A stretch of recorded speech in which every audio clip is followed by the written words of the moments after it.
आज हम ये देखते हैं कि इंडिया और चाइना में युद्ध और कौन सा हथियार खतरनाक है, दोनों इसका किस तरह से प्रयोग करेंगे। तो सबसे पहले हम ये देखते हैं कि इंडिया और चाइना के बीच में दोनों की आर्मी की रैंकिंग कितनी है। तो दुनिया में अमेरिका टॉप नंबर पे है, दूसरे नंबर पे रसिया, तीसरे नंबर पे चाइना आता है, चौथे नंबर पर इंडिया आता है। रैंक के हिसाब से ज्यादा का अंतर नहीं है। अगर आप इंडेक्स देखेंगे तो ग्लोबल फायर पावर इंडेक्स में जिसका रैंकिंग जितना कम रहता है इंडेक्स में, वो उतना ज्यादा पावरफुल माना जाता है। देखते चलेंगे, जब तक पूरा नहीं देखेंगे आपको समझ में नहीं आएगा और आप भी चाइना के $10 बिलियन जो खर्च कर रहा है चाइना, उसी जाल में आप भी फंस जाएंगे। चाइना पूरी दुनिया के मीडिया में जो पैसे देता है रिश्वत के रूप में या अपनी प्रॉपर्टी को दिखाने के लिए, अपनी तारीफ कराने के लिए, अपनी क्षमता को दर्शाने के लिए, वो $10 बिलियन है। चाइना का जो सबसे बड़ा प्लस पॉइंट है वो उसकी इकोनॉमी है। उसका बजट बहुत ज्यादा है, $237 बिलियन, और हम लोग का बजट उसके आगे बहुत ही कम है। हमसे उसका रक्षा बजट 4 गुना ज्यादा है, $61 बिलियन है। इसमें हम एक डेडिकेटेड अलग से वीडियो बनाएंगे। यही हमारी इंडियन आर्मी के लिए सबसे बड़ा सरदर्द है, बाकी कोई टेंशन नहीं है चाइना और इंडिया से। आगे देखिए, लेकिन ऐसा नहीं है कि चाइना के पास बहुत ज्यादा है, उसके पास कुछ कर्ज भी है। $1.5 ट्रिलियन उसके पास कर्ज है, विदेशी कर्ज, और भारत के पास $0.5 ट्रिलियन कर्जा है। तो उसका पैसा ज्यादा खर्चा कर रहा है, 4 गुना, तो हमसे 3 गुना ज्यादा कर्जा भी ले रखा है। लेकिन चाइना का व्यापार इतना ज्यादा है कि उसके पास विदेशी मुद्रा 3000 ट्रिलियन है, और हमारे पास विदेशी मुद्रा जो है, फॉरेन मनी जो रिजर्व में रखा गया है, वो केवल 400 ट्रिलियन है। तो उसके पास व्यापार से ज्यादा फायदा होता है। लेकिन यहाँ युद्ध में हमको मेन ज्योग्राफिकली समझना है कि किसको ज्यादा बेनिफिट होने वाला है। देखिए, चाइना का ये वाला जो स्टेट है, ये तिब्बत है, इसको उसने कब्जा किया। इसकी सबसे बड़ी खराबी ये बहुत ज्यादा हाइट पे है। और ये वाला इधर वाला राज्य सिंजियांग, यहाँ पर मुस्लिम बहुल्य क्षेत्र है जिस पर चाइना काफी अत्याचार करता है, तो इधर से ज्यादा सपोर्ट मिलने वाला नहीं है। लेकिन ये तो उसके अंडर में आता है। इसकी सबसे बड़ी समस्या क्या है, यहाँ इतना भयानक हाइट है कि जहाज यहाँ उतना अच्छा से काम नहीं कर पाते हैं। अभी समझाएंगे हाइट की वजह से जहाज अच्छा क्यों नहीं काम कर पाते हैं सब। दूसरा कि चाइना को अपनी आर्मी को 2 तरह से ट्रेन करना है। एक चाइना के लिए सबसे बड़ा कंट्रोवर्सी है उसके लिए अमेरिका। चाइना अमेरिका के लिए भी प्रिपेयर रहता है, इसलिए उस ढंग से तैयारी करता है, और इंडिया के लिए। लेकिन इंडिया अपना मेन थ्रेट चाइना को मानता है, इसलिए इसके जितने भी हथियार है वो चाइना को ध्यान में रख के किए गए। इसलिए इंडिया के हथियार आपको कम दिखेंगे क्योंकि हमारे पास सिंगल दुश्मन है। और पाकिस्तान की तो बातें छोड़िए उसको। अब चाइना के सामने क्या है, उसको कुछ अमेरिका को काउंटर के लिए हथियार रखने हैं, कुछ इंडिया के लिए। अमेरिका से लड़ना है तो एयरफोर्स नेवी से लड़ोगे, और इंडिया से लड़ना है तो फिर आर्मी से लड़ोगे। तो इसलिए उसकी संख्या ज्यादा दिखती है। ज्यादा इसलिए दिखती है, ज्यादा बवाल पाल के रखा है। अगर हम टोटल एयरक्राफ्ट की बात करें तो इधर हम चाइना का लिखते हैं, इधर इंडिया का लिख रहे हैं। चाइना के पास 3210 एयरक्राफ्ट है, हर तरह के एयरक्राफ्ट को मिला के, जबकि इंडिया के पास 2123 एयरक्राफ्ट है। तो यहाँ एयरक्राफ्ट की संख्या इंडिया के पास कम है और इसके पास ज्यादा है। लेकिन चाइना चाह के भी अपने एयरक्राफ्ट से इंडिया के लिए ज्यादा एक्शन नहीं ले सकता है, जिसके कुछ कारण है। चाइना के पास जो कॉम्बैक्ट एयरक्राफ्ट है, ये चाइना के पास सबसे बड़ा पावरफुल कॉम्बैक्ट एयरक्राफ्ट है, वो 1232 है, जबकि इंडिया के पास देखिएगा तो केवल 538 है। यहाँ चाइना के ये एयरक्राफ्ट पावरफुल भी है, नो डाउट, ये हम भी कहते हैं पावरफुल है। इंडिया के एयरक्राफ्ट भी बहुत तगड़े हैं। इधर जो आप हाल ही में राफेल आया है, ये कॉम्बैक्ट जहाज क्या होते हैं, आमने सामने लड़ाई में काम आते हैं। वो ग्राउंड पे भी हमला कर सकते हैं, सामने भी हमला कर सकते हैं। लेकिन चाइना के ये कॉम्बैक्ट एयरक्राफ्ट और इंडिया के एयरक्राफ्ट में सब बहुत ज्यादा हथियार भर जाते हैं, जिस वजह से इसका वजन बहुत भारी हो जाता है। लेकिन चाइना का ऊपर जो इंडिया से सटने वाला तिब्बत का एरिया है, वो 4000 से 5000 मीटर की ऊंचाई पर है। वो ऑलरेडी उतनी ऊंचाई पर है। उसके बाद से जहाज को ऊंचा जाना है 5000 मीटर। और अब इतनी हाइट पे जाने की वजह से इसमें जेट इंजन लगा रहता है, और जेट इंजन की खासियत क्या होती है कि उसे ऑक्सीजन चाहिए। बिना ऑक्सीजन के उसका अंदर का पेट्रोल जलेगा ही नहीं। वो रॉकेट इंजन थोड़ी है जो अंतरिक्ष में चला जाए। जेट इंजन को ऑक्सीजन चाहिए, और ये जमीन खुद ही 5000 मीटर की ऊंचाई पर है, और 5000 और जाइएगा तो उतनी ऊंचाई पर ऑक्सीजन लेवल बहुत ही घट जाता है, जिस वजह से उसकी इंजन की क्षमता घट जाती है। अब इंजन की क्षमता घट जाएगी तो आप चाह के भी आपकी ये 4थी पीढ़ी का जहाज और 5वीं पीढ़ी का जहाज किसी काम का नहीं रह गया। मान के चलिए कि आपकी क्षमता बहुत ज्यादा है, लेकिन ऑक्सीजन की कमी से आपका इंजन ही काम करना छोड़ देगा, जिस वजह से आप चाह के भी ज्यादा हथियार नहीं ले सकते हैं, ज्यादा पे नहीं जा सकते हैं। और अब उतना पार करके अगर आप आइएगा इंडिया की ओर, तो एक तो पहले ही आप तो कम लोड उठाए ही थे, रास्ते में भी आपका कुछ फ्यूल खत्म हो गया। अब इंडिया की ओर ऐसे कोई पहाड़ वगैरह नहीं है। यहाँ की जो एयरफोर्स है वो भूखे मुंह बैठी हुई है। आइए, ये फुल कॉम्पैक्ट कैपेसिटी के साथ अपने 3rd और 4th जनरेशन के साथ ही आपके 5th जनरेशन की जहाजों की तुलना कर सकते हैं। तो यहाँ ज्योग्राफिकली ड्रॉबैक चाइना के साथ बहुत बड़ा है, ये उसके लिए सबसे बड़ा सरदर्द है। चाइना के पास जो अटैक एयरक्राफ्ट है ये काफी तगड़े हैं। इसका जो J-20 एयरक्राफ्ट है 5वीं पीढ़ी का, बहुत ही तगड़ा है। वो एक साथ 12 टारगेटों पर हमला कर सकता है, जबकि भारत का अटैक एयरक्राफ्ट सुखोई एक साथ 16 टारगेट पर हमला कर सकता है। ये 16 का 16 मारेगा। और ये चाइना के साथ यहाँ फिर एक समस्या ये हो जाती है कि चाइना को तिब्बत पार करके आना है, उसके बाद वो इंडिया पहुंचेगा। तिब्बत पार करने के बाद भी उसको 100-200 किलोमीटर उड़ान भरने के बाद ही वो इंडिया पहुंचेगा। तो अब वो उसकी क्षमता है 12 मारने की, उस पे से वो आधा लेके आएगा 6, तब ना यहाँ आएगा। यहाँ 16 लेके बैठा है। तो आप कितना भी तगड़ा एयरक्राफ्ट बना लीजिए, प्रकृति के आगे आप नहीं लड़ सकते हैं। युद्ध में ट्रांसपोर्ट बहुत बड़ा मायने रखता है। कौन पहले ट्रांसपोर्ट में पहुंचता है?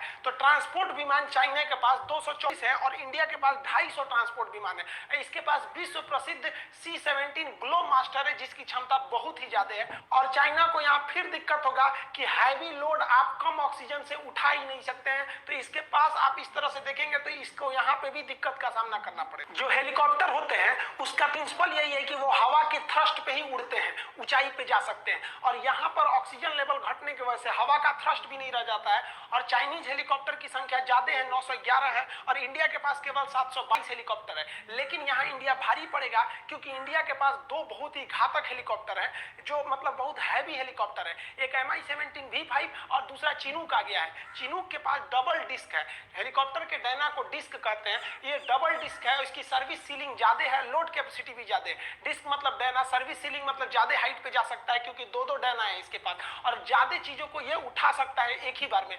जबकि चाइना के हेलीकॉप्टर के पास सर्विस सीलिंग की क्षमता कम है, क्योंकि इनके पास अधिकांश हेलीकॉप्टर सिंगल डिस्क के ही है। आर्मी को बढ़त देने के लिए अटैक हेलीकॉप्टर काफी जरूरी होते हैं। चाइना के Y-20 हेलीकॉप्टर जो है, उनके पास अटैक हेलीकॉप्टर 281 अटैक हेलीकॉप्टर है, जबकि भारत के पास महज 23 अटैक हेलीकॉप्टर है। लेकिन इस अटैक हेलीकॉप्टर के साथ Mi-24 और अपाचे हेलीकॉप्टर को शामिल करने के बाद भारतीय एयरफोर्स का अपाचे हेलीकॉप्टर विश्व प्रसिद्ध है। इसने कई युद्धों में अपनी जंग को दिखाया है, जबकि चाइनीज हेलीकॉप्टर अभी किसी भी लड़ाई को नहीं लड़े हैं। एक बात बताइए, आप खूब अच्छे से एग्जाम की तैयारी कर लीजिए, जगह जगह टेस्ट माराइए, इस कोचिंग में उस कोचिंग में टेस्ट दे दीजिए, लेकिन क्या आप गारंटी दे सकते हैं कि आप एग्जाम में पास होइएगा? देखिए, टेस्ट देना अलग होता है, प्रैक्टिस देना अलग होता है, लेकिन एग्जाम को सॉल्व करना अलग होता है। तो इन हेलीकॉप्टरों को युद्ध लड़ने का कोई अनुभव नहीं है, जबकि अमेरिका से आयातित ये Apache helicopter Afghanistan, Iraq, Libya, Syria हर जगह अपनी काबिलियत को दर्शा चुके हैं। दूसरा, इस हेलीकॉप्टर के अंदर सर्विस सीलिंग ज्यादा है, और इसका जो एमुनिशन, जो आगे गनर हथियार होता है, वो पायलट के डायरेक्ट आंख से अटैच होता है। जिधर पायलट देखेगा, इसका जो बंदूक है वो उधर ही घूम जाता है, निशाना लगाने की जरूरत नहीं है। अगला एक और चीज कि ये 9mm की बंदूक की गोली को भी झेल सकता है, और इसमें जो हॉट स्पॉट यानी मिसाइलों को लगाने की जगह है, ये इससे 3 गुना ज्यादा है। यानी हेलीकॉप्टर के मामले में अभी पूरी दुनिया में अपाची के आगे कोई नहीं टिक सकता है।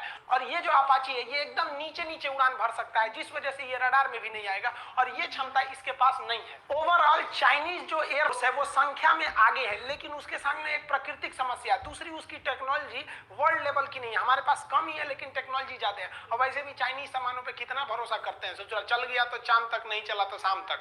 अब बात करते हैं थल सेना की आर्मी के बारे में। तो जो टैंक्स हैं, देखिए चाइना के पास बहुत ही ज्यादा मात्रा में टैंक है, 35,000 टैंक है, लेकिन इसमें से आधे से ज्यादा ओल्ड डेटेड टैंक है, और चाइना का एरिया बहुत ही ज्यादा है, जिस वजह से उसको टैंक की ज्यादा जरूरत है। अब एक बात बताइए, भारत और चाइना की जहां भी सीमा लगती है वहां ससुरा पहाड़ है, ये पहाड़ पे टैंक चढ़ेगा यहाँ पे, तो इसकी ज्यादा जरूरत नहीं लड़ाई में दिखेगी। आप देखे होंगे आर्मी भी जो पहुंच रही है, तो ज्यादा टैंक लेके नहीं पहुंच रही है वहां पर बॉर्डर पे, चाहे गलवान घाटी हो या लद्दाख का एरिया हो या सिक्किम हो या अरुणाचल प्रदेश हो।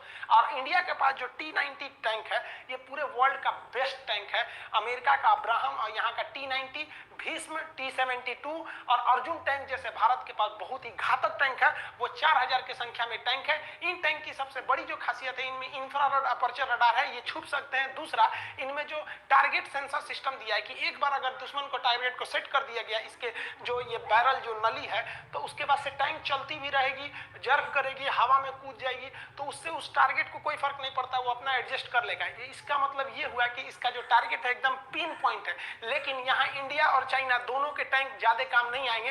टैंक बेसिकली चाइना बॉर्डर पे नहीं, बल्कि पाकिस्तान बॉर्डर पे ज्यादा यूज किए जाएंगे। आर्मर्ड व्हीकल की बात करेंगे तो ये एक ऐसा गाड़ी होता है जो बुलेट प्रूफ होता है।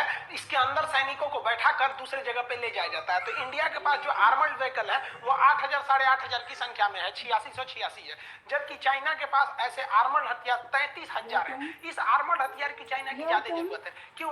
क्योंकि चाइना के पास विवाद ज्यादा है, उसको हांगकांग संभालना है, तो इन्हीं से उसको आर्मी को भेजना है। सिंजियांग में दिक्कत है, जबकि इंडिया में आर्मी को इंटरनल कंट्री में कोई दिक्कत नहीं है, चाइना को ज्यादा दिक्कत है। गलवान घाटी में आए थे लोग, चाइना वाले लोग कॉम्बैक्ट लेके देखिए उलाट दिया सब इंडियन आर्मी वाला। कुछ ससुरे कमेंट कर रहे हैं कि चाइना का नहीं मरा। अरे बकलोल, अमेरिका ने स्पष्ट कह दिया है कि उसने सैटेलाइट से देख के बता दिया है कि एम्बुलेंस की आवाजाही ज्यादा थी, वहां पर लेफ्टिनेंट कमांडर रैंक का अधिकारी मरा है और 40 से ज्यादा मौत हुई है।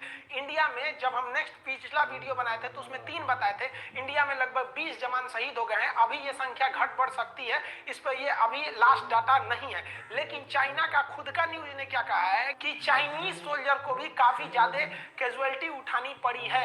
हम इस बात को स्वीकार करते हैं, लेकिन ये नंबर नहीं बताएंगे क्योंकि सेल्फ प्रोपेल गन वो होते हैं जिनके अंदर ऑटोमेटिक कैनन या, लेकिन ये सब उतने काम नहीं आएंगे। ये सब पाकिस्तान के लिए है। सर पाकिस्तान अब वैसे भी नहीं लड़ेगा हम लोग से। देखिए भारत की समझदारी देखिए, पहाड़ों पर तोप ज्यादा काम आते हैं जिसे हम फील्ड आर्टिलरी या फिर तोप कैनन कहते हैं। चाइना के पास 3600 ऐसे तोप हैं, जबकि भारत के पास 4000 हैं। तो देखिए भारत अपने जरूरत की चीज को रखा है क्योंकि उसे पता है कि पहाड़ों पर यही काम आएंगे। और भारत सरकार इतना बेहतरीन डिसीजन लिया था कि पहाड़ों पर इनको लिखा है। इस चिनूक हेलीकॉप्टर से इन फील्ड आर्टिलरी गन को उठा के आप कहीं भी रख सकते हैं, तो ये प्लस पॉइंट है हमारे लिए। पहाड़ों पर रॉकेट लॉन्चर बहुत काम आएंगे। यहाँ चाइना को बेनिफिट है कि उसके पास 2650 ऐसे मल्टी बैरल रॉकेट लॉन्चर है जो एक साथ मिसाइलों को, रॉकेटों को दाग सकते हैं। जबकि भारत के पास भी है, भारत के पास Pinaka multi barrel rocket launcher है, लेकिन इसकी संख्या महज 266 है। यहाँ भारत को एक निगेटिव स्थिति का सामना करना पड़ेगा। मीडिया के दूरी की बात करते हैं तो जो चाइना के पास फ्लीट यानी जहाजों का बेड़ा है वो 750 जहाजों का पूरा